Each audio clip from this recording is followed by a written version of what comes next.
So, Rob, you've mentioned your role, and maybe you haven't used the word steward, but that's what comes to mind. You might have actually used that word.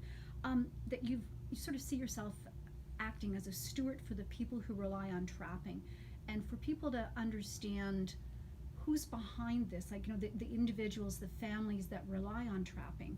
Can you offer some insights into how you've been able to work with those communities to help them be healthy and provide for their families?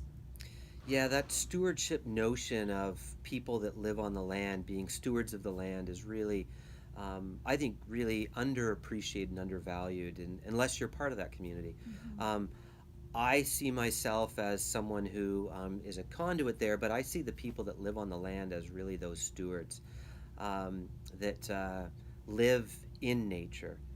And I know that I've been fortunate enough to be out on the land with people in every province and territory, in Europe, in Asia, really seeing people that are out interacting with nature. And I know that the footprint on the land is so light.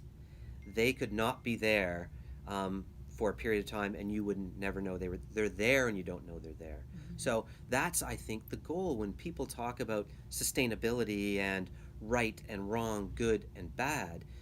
I think really what they're trying to get to is nature, natural. We should be Mm-hmm. more natural and respecting the environment. And I've been fortunate enough to visit and stay with people in many parts of the land. And, a few people really stand out for me. And one in particular is an old gentleman. He just passed away a few years ago. His name was Luke Diamond.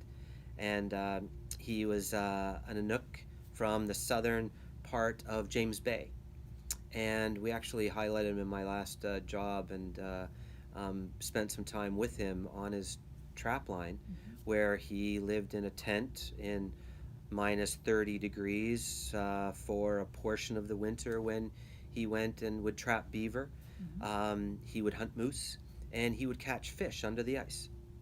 And his family had been shipping fur into the Hudson's Bay Company since day one.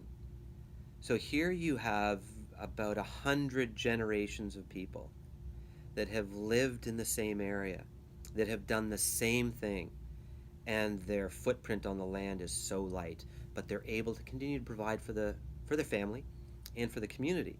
And in fact, it's amazing.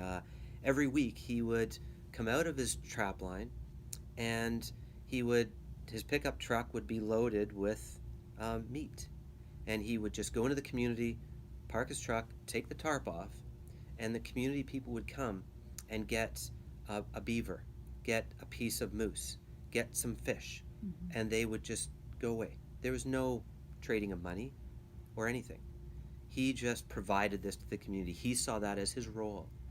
So, and what paid for him was the selling of the fur, so that he could keep this community fed year after year after year.